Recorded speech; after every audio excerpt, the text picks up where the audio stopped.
Ya, kalau toh tadi di awal materi bilang menurut para ahli zaman dulu itu bilang bahwa abad 21 adalah mega kompetisi, itu sisi lain betul, tapi sisi lain juga bahwa abad 21 ini juga mendorong kita untuk berkolaborasi.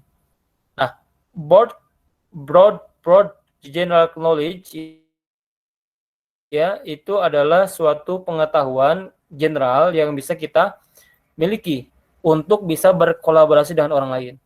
Ya, contoh nih, Kak Zuhad ini kuliahnya jurusan apa?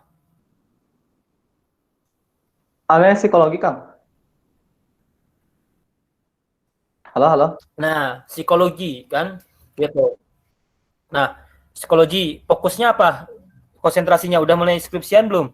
Udah Atau beres, Kang, sudah alhamdulillah. selesai kuliahnya? Jadi udah selesai. Mungkin saya masih broad general knowledge, Kang. Nggak spesialis nih. Nah, kemarin skripsinya tentang apa tuh? Psikologinya. Kalau saya Oke. itu Psikologinya ini biasanya di akhir ada konsentrasi gitunya enggak? masih general, Kang. Masih masih belum spesifik itu, Kang. Jadi masih belum terarah kemana gitu. Hmm. Masih broad general knowledge ya di sini, Mas. Nah, nah, nah, kita perlu memiliki spesial nih ya kan? Jadi ketika mendengarkan misal nih Kak Zuhad ini apa ya? Oh, psikologi. Oh, dia fokusnya. Oh, saya adalah psikolog yang untuk nah, apa nih yang jago atau yang pakar fokus kepada gerakan anti bullying? Oh, ini Kak Zuhad nih, dia adalah seorang psikolog nih, gitu kan? Tapi kita tidak hanya bicara masalah bullying pemahaman kita kan? Oh, saya juga bisa nih pemahamannya tentang parenting, saya juga tahu ya kan meskipun tidak spesialis ya kan dan sebagainya. Oh, ada ahli parenting, ya kan? Karena kita punya general knowledge-nya tentang parenting, tapi spesialisnya kita adalah bullying. Ada orang yang dia spesialisnya parenting, kita ketemu. Nah, akhirnya berkolaborasilah di situ. Nah, itulah yang memang dibutuhkan oleh seorang leadership, oleh seorang impact leader 4.0. Di hari ini dia tidak hanya mampu untuk besar sendirian, ya, tapi dia harus bersama-sama dengan orang lain. Nah, saya akan coba untuk menunjukkan ya kaitan dengan uh, istilah ini saya sampai jam berapa ya? Iya, sebetulnya Kang untuk sesi selanjutnya ini ada sesi games dulu Kang, habis itu mungkin sesi tanya jawab Kang. Oh, Iya, oke, oke. Apa sesi apa? ada sesi games dulu nih Kang. Jadi selesai sesi games mungkin nanti langsung bisa masuk ke sesi tanya jawab Kang.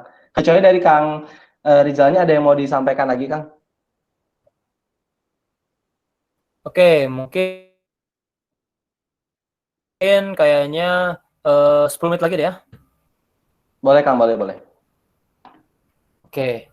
Nah, tadi saya di sisi P-set ya, P-set person ya. Nah, maka kita bisa lihat oke, bentar. Nah, ini ya. Oke. Ini kalian bisa coba buka ya. Jadi ada istilah yang diperkenalkan atau di um, apa namanya populerkan oleh namanya seorang Parakana ya Parakana. Nah, dia adalah seorang penulis, judulnya Konektografi. Dia menyampaikan begini bahwa kinilah saatnya membayangkan kembali bagaimana kehidupan di bumi ini ditata. Kita sedang melaju ke masa depan yang tak lagi ditentukan oleh negara-negara, melainkan oleh konektivitas. Umat manusia kini memiliki ungkapan baru, yaitu konektivitas adalah takdir. Dengan demikian, hanya mereka yang terhubung yang akan menang. Jadi dia berpendapat bahwa memang kondisi hari ini semua akan kembali ke dalam kondisi normal awalnya, bukan berkompetisi tetapi saling berkoneksi, saling berkolaborasi, ya. Nah, keterbukaan ini seperti ini dia menyampaikan. Kita bergerak pada dalam perihal antar keterbukaan yang menawan, mengenai jadi payah pepohonan yang bersama kepala alaminya mendaya upayakan udara untuk vital bagi kehidupan. Kupu-kupu yang memperoleh nektar dari bunga atau tumbuh-tumbuhan yang menempaskan nitrogen dari bakteri yang hidup dengan mencari makan di akar-akarnya.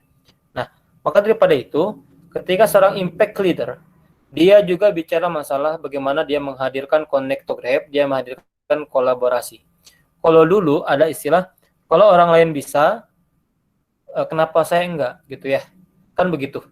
Kalau orang lain bisa, kenapa saya enggak? Nah, sekarang ada istilah baru. Kalau orang lain bisa, kenapa harus saya? Gitu ya. Kalau orang lain bisa, kenapa harus saya? Gitu. Bukan berarti tidak mempelajari apa yang dikuasai orang lain. Tetapi, kalau kita ahlinya di A, ngapain kita pelajari B?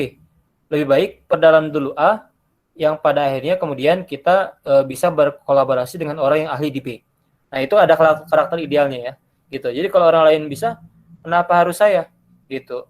Artinya adalah kalau orang ini, misal Kak Zuhad ini ya, misalkan psikolog ya, ahli tentang bullying. Saya adalah seorang aktivis pendidikan ya. Ngapain saya kemudian memperdalam bullying lagi? Saya cukup berkolaborasi dengan Kak Zuhad ini untuk memperdalam tentang bullying.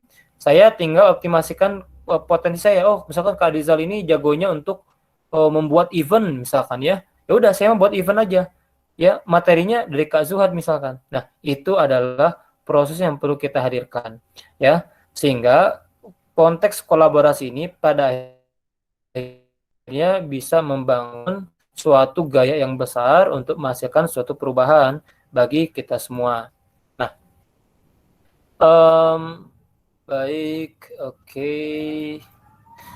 Nah, dan saya harap memang sebelum kemudian kita jauh mendalami sebagai seorang pemimpin, gitu kan. Nah, yang paling penting juga adalah kita betul-betul memahami personality kitanya, ya. Nah, ini adalah referensi-referensi yang bisa saya sampaikan. Personality Plus yang bisa kalian coba cari untuk mengenal diri kalian, atau yang gratisan The 16 Personalities, atau Temu Bakat juga ini gratisan. Kalau Steven ini ada berbayar juga. Nah, ini bisa kalian perdalam. Karena ketika kalian memahami diri kalian sendiri, ya, potensinya di mana, passionnya di mana, maka kalian akan menemukan biasanya ya, kalau kita udah tahu potensi kita, ini biasanya kita dipertemukan dengan lingkungan yang mendukung potensi kita. Biasanya kayak gitu. Nah, kalau kita sudah menemukan circle yang mendukung potensi kita, biasanya itu nanti kalau kita bisa bertahan, akan datang takdir-takdir lain yang itu membesarkan potensi-potensi kita. Ini sunatullahnya gitu ya, yang saya selalu cermati dari perkembangan baik diri saya sendiri maupun orang lain gitu. Nah, dan terakhir ketika kita bicara masalah Tasikmalaya ya, nah kita bicara bahwa Tasikmalaya ini sebenarnya ada banyak ragam potensinya ya. Nah, teman-teman harus lihat bahwa Tasikmalaya itu saat ini kan adalah kota yang 2024 itu akan dimasuki oleh jalan tol ya. Nah, subhanallah kan. Nah, ini akan semakin akses masuk ke Tasikmalaya ini semakin besar. Belum lagi Tasikmalaya ini kan sebagai semacam kota satelit ya. Gitu kan, di Periangan Timur. Orang-orang datang ke Tasikmalaya entah itu sekedar mengunjungi AP ataupun yang lainnya. Tetapi sisi lain kota Tasikmalaya juga dikenal sebagai, kalau kotanya ya, ini dikenal sebagai kota yang memang banyak para pebisnis atau pedagangnya atau pengrajinnya. Kalau di kabupaten juga ada pengrajin maupun juga di sisi pertanian. Nah, ini adalah potensi yang bisa dikembangkan. Contoh, ya, ada semisal kelompok tani di daerah Kabupaten Tasik di desa, semisal di desa Wargakerta. Kita tanya, pertaniannya apa? Pertaniannya tomat. Biasanya dia jual kemana? Jual ke pengepul. Pengepul dibawa ke pasar, dibelinya harganya murah. Nah, kita misalkan nih punya kemampuan, oh ya udah tomatnya ini gimana kalau dibuat sebagai keripik manisan atau manisan tomat ya. Kita bantu untuk olahnya, kita buat ya kan. Oh, kebetulan desa ini di sampingnya atau di dekatnya ada semacam objek wisata. Oh, kita jadikan aja manisan tomat ini sebagai oleh dari wisata yang ada di dekat dari tempat desa ini misalkan ya. Oh, kita bukan orang yang bisa untuk bikin manisan itu. Oh, tapi punya kenalan ya, orang tata boga gitu kan, di teman kampus kita gitu. Ya, kita nggak perlu capek-capek jago bikin manisan, nggak perlu capek-capek mempelajari dulu ya, kalau toh ada juga yang sifatnya dia mampu berkolaborasi dengan kita. Nah, tapi sembari itu berjalan, kita juga memang perlu untuk memberikan kemampuan ya, gitu. Jadi ketika kita kolaborasi dengan teman-teman, kita sedikit-sedikit belajar, sehingga pada akhirnya kita memiliki general knowledge gitu kan. Makanya ada yang bilang juga salah seorang itu seorang pemimpin ketika dia mendelegasikan kepada anggota bukan karena dia tidak bisa, tapi bahasanya ya karena malas gitu.